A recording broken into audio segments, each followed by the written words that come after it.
اس کو کبھی کسی نے یہ نہیں دیکھا کہ وہ اسلامی تعلیمات سیکھ رہا ہے یا اس کو علم ہے، اور جو اس کے ساتھی تھے پارلیمنٹ کے، وہ بھی ایک سے ایک بڑھ کر زانی، شرابی، ہر طرح کے لوگ۔ یہ ضیاء الحق نے کہا، میں نہیں کہہ رہا، میرے پیچھے نہ پڑ جانا۔ ضیاء الحق نے اس پارلیمنٹ کے بارے میں جو کچھ کہا تھا وہ میں بتا رہا ہوں، اور ان سے یہ فیصلہ کروایا گیا کہ جی فلاں فرقے کے لوگ جو ہیں وہ مسلمان نہیں۔ کہنے والے کون ہیں؟ دیکھیں، جو فیصلہ کرنے والے ہیں وہ کون ہیں؟ جن کو خود اسلام کا علم نہیں۔ اور آج بھی وہی حالت ہے پاکستان کی، کوئی بدلی نہیں ہے، اس سے بدتر ہی ہوئی ہے۔ اگر 74 سے پہلے کے حالات دیکھے، احمدی، اہل سنت، شیعہ، جتنے لوگ بھی تھے، ٹھیک اختلافات تو ہوں گے مگر اس قدر نہیں تھے، آپس میں ملتے تھے، جلتے تھے، کسی کے دکھ سکھ میں شریک ہوتے تھے۔ اور پھر اس وقت ہمارا جو ملک کا معیار تھا وہ بھی آپ دیکھ لے کیا تھا۔ ہمارے پاکستان کی عزت تھی، وقار تھا دنیا میں۔ آج آپ دیکھ لے کیا حالت ہوئی ہوئی ہے۔ میں آج ہی دیکھ رہا تھا کہ جو عرب ممالک میں 50% جو جرائم پیشہ افراد جیلوں میں بیٹھے ہوئے ہیں وہ پاکستانی ہیں۔ باقی پوری دنیا کے اور ان کے مقامی 50 مانتے ہیں، 50%۔ تو یہ چیزیں دی ان لوگوں نے جو آج آپ بھگت رہے ہیں۔ نہ پانی ہے، نہ بجلی ہے، نہ کوئی حالات ہے وہاں پہ، لوگ مذاق اڑا رہے ہیں ملک کا۔ ایسا مذہب کے نام پہ لوگوں کو بیوقوف بنایا، اور پھر یا تو چلو جی آپ نے بنایا، پھر آپ کو تو بڑے انعامات ملنے چاہیے، مگر بھٹو صاحب کو جو انعام ملا وہ آپ سب کے علم میں ہے۔ اور پھر بھٹو صاحب کے جو کارنامے تھے وہ کہتے جی بڑے زبردست کارنامے تھے، اس کو پھر جناب جس طرح بھٹو صاحب کے ساتھ ساتھ اس کی پارٹی کے ساتھ سلوک ہوا وہ بھی آپ سب کے علم میں۔ آج بھی بس پارٹی سندھ میں ہے، وہاں کے حالات جا کے دیکھ لیں۔ پھر بھٹو صاحب کی نسل اس کے ساتھ جو ہوا وہ بھی دیکھ لے۔ اگر تو ہوتا یہ ہے کہ کسی نے کوئی اچھا کام کیا تو اس کی نسل کو بھی عزت دی جاتی ہے، مگر کوئی کس طرح مر گیا، کوئی کس طرح مر گیا، اور سارے ایسی موت مرے کہ طبی موت ابھی تک میرا کسی کو بھی نہیں آئی۔ یہ بڑے اہم سوال ہے۔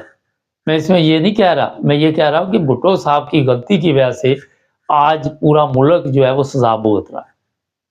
تقریریں کرنی جوش میں آ کر، وہ تو شباز شریف بھی روزانہ اسپیکر وہ مائک شیک گرا دیتا ہے، مگر جو اصل سمجھدار لوگ ہوتے ہیں وہ میرا خیال ہے کہ ملک کی سوچتے ہیں۔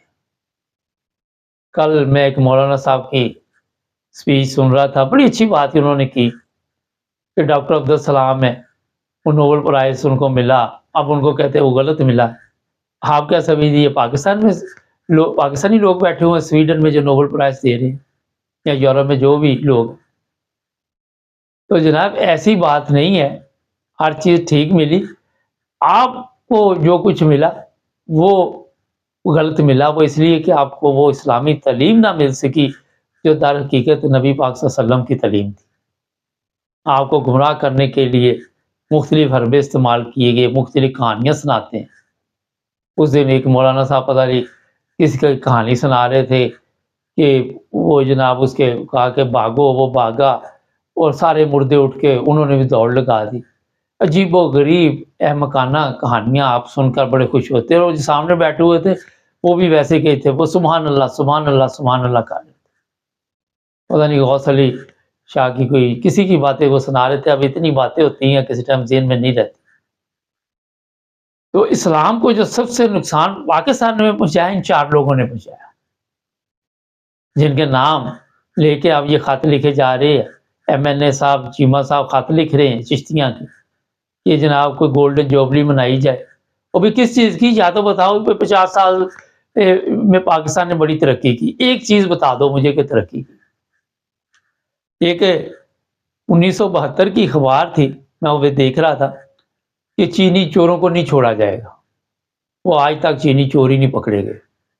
72 کی اخبار تھی، سوشل میڈیا میں لوگ مذاق اڑاتے ہیں، تماشا بنا دیا ملک، اندازہ لگا سکتے ہیں آپ؟ تو بھٹو صاحب کے کارنامے جو اس طرح بیان کرتے ہیں تو اس طرح کا پاکستان نہ پھر بنتا اگر بھٹو صاحب نے کوئی اچھے کارنامے انجام دیے ہوتے۔ اور کل وہی جو مولانا صاحب ہے وہ بھی ٹھیک ایک بات کر رہے تھے کہ مذہب کے ساتھ ان پارلیمنٹ والوں کا کیا لینا دینا ہے، کیا تعلق ہے ان کا؟ میرا خیال وہ شیعہ تھے، میں نے وہ پورا پروگرام دیکھا۔ انہوں نے کہا کہ ہم نے مذہب کے نام پہ اگر ہمارے لوگوں نے نوبل پرائز بھی لیا، ابھی یہ عمران خان ہے وہ یہاں الیکشن لڑ رہا ہے تو وہاں پہ بھی ہمارے لوگ پیچھا کر رہے، ہونا تو یہ چاہیے کہ خوشی ہونی چاہیے کہ پاکستانی اس کا نام پیش کیا گیا، مگر ایسی چیز نہیں ہمارے اندر بغض، حسد، جیلس، کوئی ترقی کرتا آپ دیکھ لے، کوئی آپ دیکھ لے ہمارے اندر کے لوگ۔ میں یہ ایک ڈرامہ آج کل دیکھ رہا ہوں اور اسے بڑا حوصلہ ہوتا ہے ہمیں بھی اپنے کام میں، یہ سلطان صلاح الدین ایوبی کا، اس کو صرف دشمن کا سامنا نہیں تھا، اس کو اندر غداروں کا سامنا بھی تھا، اور دونوں طرف لڑنا پڑتا ہے۔ آپ کو ہر جگہ پہ جہاں بھی ہمارے لوگ ہوں گے مسلمان، دونوں طرف جنگ کرنی پڑتی ہے، دونوں طرف کے حالات کا مقابلہ کرنا پڑتا ہے۔ میں اس لیے آپ کو بتا رہا ہوں کہ میں آپ خود ان حالات سے گزر رہی، ہمارا چینل ان حالات سے گزر رہا ہے۔ ہوتا یہ ہے کہ جیسے ہی آپ تھوڑی سی ترقی کرتے ہیں تو میں نے صبح ہی پروگرام بتایا تھا کہ حسد ہر طرف آپ کو نظر آتا ہے، جیلس لوگ ملتے ہیں۔ اچھا جناب، بھٹو صاحب کے متعلق تو کہ بے شمار ہم نے پروگرام کیے، پھر آپ کو یہ بھی بتایا کہ آج بھٹو صاحب کو لوگ کس طرح یاد کرتے، کن حالات میں یاد کرتے، پھر ضیاء الحق نے جو کارنامہ اس کے بعد تھا وہ انجام دیا، تو اس کو کس حالت میں دفنایا گیا، وہاں پہ کس حالت میں اس کو لوگ یاد کرتے ہیں، کیا کیا طریقے ہیں، کس طرح گالیاں دیتے ہیں، مگر ہمارا مقصد یہ نہیں ہوتا، ہمارا مقصد یہ ہے کہ ہمیں ایک قوم بننا ہوگا۔ غلط کو آج تک ہم غلط نہیں سمجھ پا رہے، ٹھیک کو ہمیں سمجھنے کے لیے عقل چاہیے، وہ ہمارے پاس نہیں۔ جو کوئی غلط کام کرتا ہے اس کی ہم بلے بلے شروع کر دیتے ہیں۔ کتنے دنیا میں اسلامی ممالک ہیں، کہیں بھی آپ کو اس طرح کا اسلام نہیں ملے گا جو پاکستان میں ہے۔ جو حالات پاکستان کے بنا دیے ہیں کسی جگہ بھی نہیں آپ کو ملیں گے۔ وجہ یہی ہے کہ سیاستدانوں نے اپنے مقصد کے لیے مذہب کو استعمال کیا، بعد میں وہ خود بھی استعمال ہوئے، ٹیشو پیپر کی طرح ان کو بھی استعمال کر کے پھر ان کو آپ جس طرح سائے موت دی گئی بھٹو کو، آپ سب کے علم میں جس طرح اس کے ساتھ سلوک کیا گیا۔ پھر یہ علماء کی اولاد، میں ان کے بارے میں بھی دیکھتا رہتا ہوں، وہ بھی ان سے کوئی خوش نہیں تھے، وہ بھی کہتے تھے کہ یہ شاید ہمارے والد محترم غلط تھے، غلط راہ سے، کئیوں کا تو رزق لگا ہوا، وہ تو خاموشی سے چل رہے ہیں۔ آج بھی علماء دیکھ لیں، ان کی نسل میں سے جتنے بھی ہیں وہ لوگ ان پہ اعتماد نہیں کرتے، فضل الرحمان ہے، کوئی بھی ہے، کوئی اعتماد نہیں کرتا، لوگ کہتے ہیں یہ منافق ہے اور ان سے بچو۔ جن علماء کی یہ حالت ہو کہ ان پہ الزام ہو کہ یہ منافق ہے، ڈاکٹر اسرار نے کہا تھا کہ سب سے بڑی منافق قوم پاکستان کی، آج بھی ریکارڈ پہ موجود ہے، اس نے سب کو بتا دیا کہ سب منافق ہے۔ تو یہ آپ کو میں بتا دیتا ہوں کہ کام کوئی اچھا کیا ہو تو انعام ملتا ہے، اس طرح اس کو پھانسی پہ نہیں لگایا جاتا۔ اور اس بار میں کئی پروگرام کر چکا ہوں، بعد میں بھٹو کے متعلق کسی نے کہا اس کے ختنے نہیں ہوئے، کسی نے کچھ کہا، کسی نے کچھ کہا، یہ سب آپ کے علم میں ہے، اب اس پر بات کرنا تو ٹائم ضائع کرنے والی بات ہے۔ تو یہ قوانین جو پاکستان میں بنے ہوئے ہیں یہ ضروری نہیں ہے، غیر ضروری قوانین ہیں، لوگوں کو ان کے مذہب کے مطابق چلنے دو، آپ اپنے مذہب کے مطابق چل رہے۔ یہ جو چیمہ خط لکھ رہا ہے اس سے ذرا مذہب کے چند سوال کرو تو اس کو بھی نہیں پتا ہوگا، پوچھ لے اس سے جا کے۔ کئی دفعہ ہوا ہے کہ میڈیا نے ان لوگوں سے پوچھا کوئی مذہبی سوال، ان کے یہ آپ کے سامنے رحمان ملک جس کو ایک صورت نہیں آئی تھی، اور بھی بے شمار ایسے لوگ یہ پارلیمنٹ میں پہنچ جاتے ہیں، ان کے تعلقات ہوتے ہیں، تعلقات استعمال کر کے وہاں پہنچ جاتے ہیں، نہ انہیں مذہب سے دلچسپی ہے، نہ انہیں کسی انسان سے دلچسپی، نہ انہیں کسی ایسے سے کہ کوئی بھوکا مار رہا ہے، ان کو تو اپنے مسائل سے دلچسپی، اپنے اولاد سے، اپنے گھر والوں سے۔ تو یہ بھٹو صاحب کو جو خراج تحسین پیش کرنا ہے، پہلے اس کے کوئی کارنامے 50 سال کے ضرور بتائیے کہ پارلیمنٹ میں کہ 50 سال میں ہم نے